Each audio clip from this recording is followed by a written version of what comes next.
He was born with a face fairer than any other, destined to live a long life and a hollow will. He was a transcendent being, divinely created, but he was cast aside like worthless dross. Yet due to an error that cannot be known, he roused himself from slumber and began to wander the mortal realm.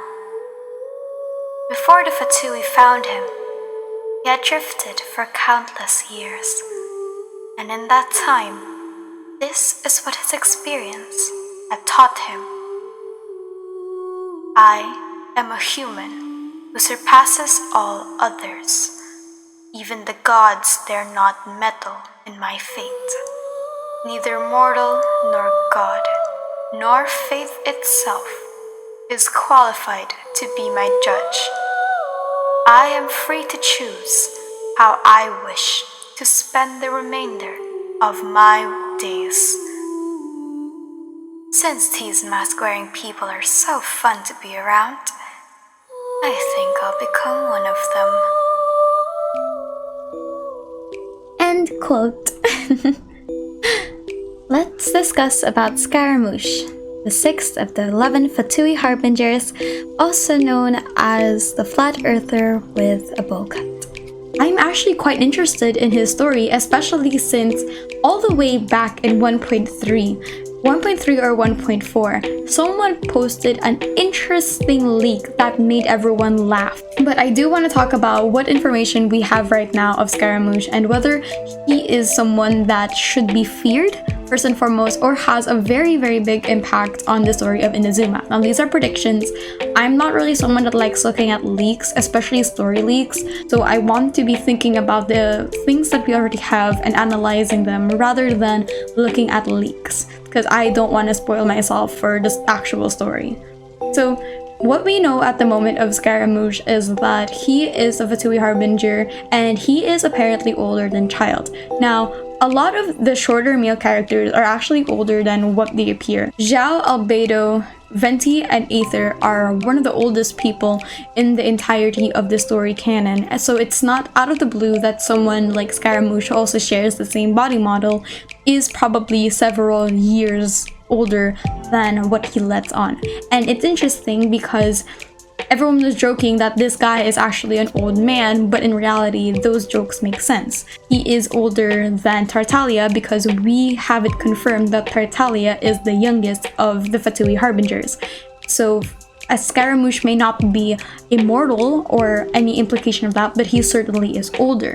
Now, another good implication of why Scaramouche probably isn't human, or at least what he seems to be, is of his motif. Scaramouche's motif is the little skirmisher, also known as the Scaramuccia in the Commedia dell'arte. The Scaramuccia is known for being quick on the battlefield and would rather have other people fight his battles for him. Another interesting note, though, is that the Scaramuccia is not someone that appears to be a certain way. He has the motif of a liar, and we already know that one of the underhanded tactics that Scaramouche wanted to use against Aether was he wanted to assassinate him on the spot. Now, the next damning evidence that we actually have that the Scaramouche is not what he seems is the Pale Flame set. Scaramouche's description in the Genshin Impact wiki is as follows. Scaramouche is described as a young man with a slender figure and a handsome face.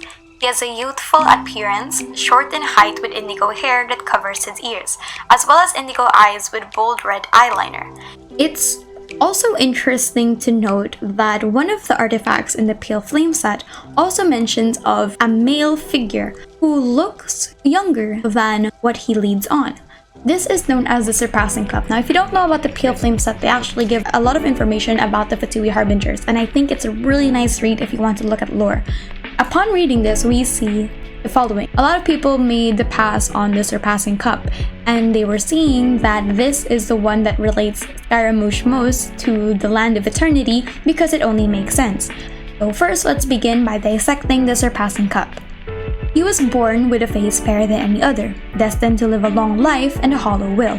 We already know that there was a tweet, I think, from Genshin China that said that Scaramouche does have a handsome face, but that's not any concrete implication of anything. I feel like they would also use those kinds of wordings for other characters, except they don't. If you look at the other descriptions that characters have in terms of appearance, a lot of them are very objective. You would see that examples are Venti, who is said to be a young boy with fair skin and a slim build. You would also have Zhongli that says, appears as a tall and slender young man with fair skin and a stern expression. Zhao also has the lack of subjective descriptors and only says Zhao has dark medium length hair and teal undertones, pale skin, and golden cat-slit eyes. But there are more evidence as we push on besides his looks, because we all know that this man has a bowl cut.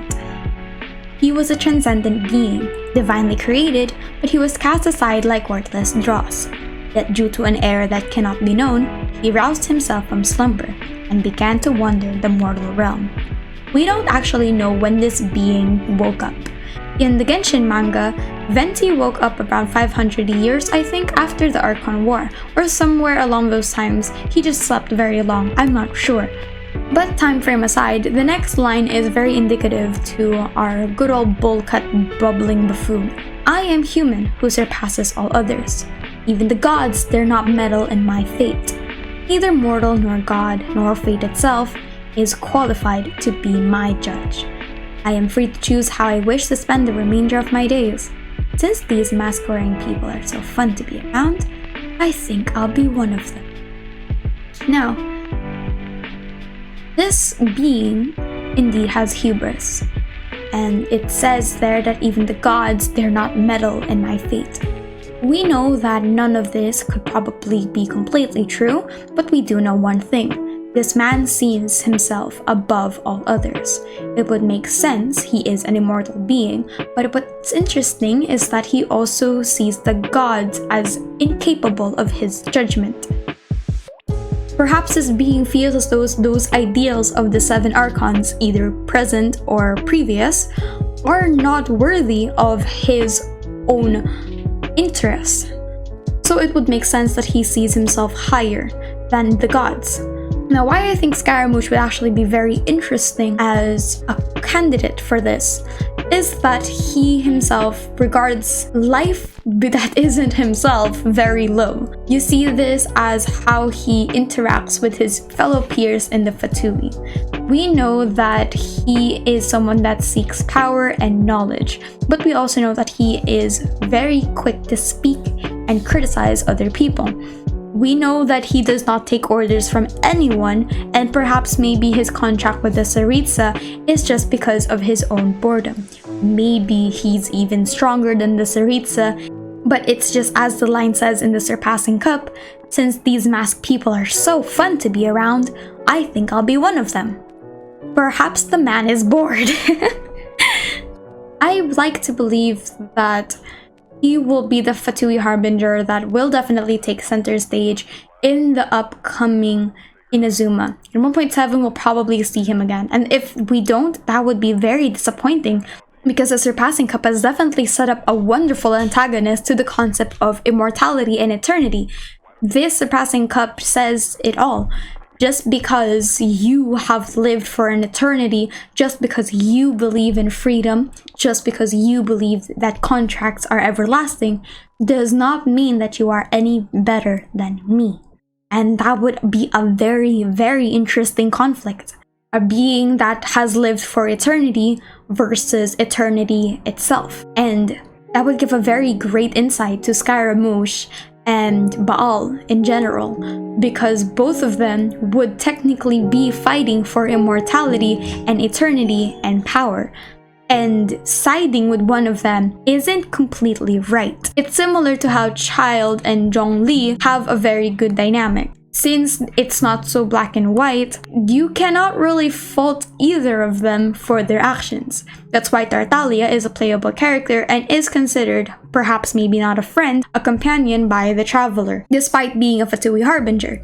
It's a clash of ideals that I think would bring Scaramouche or Baal into the possibility of being a playable character.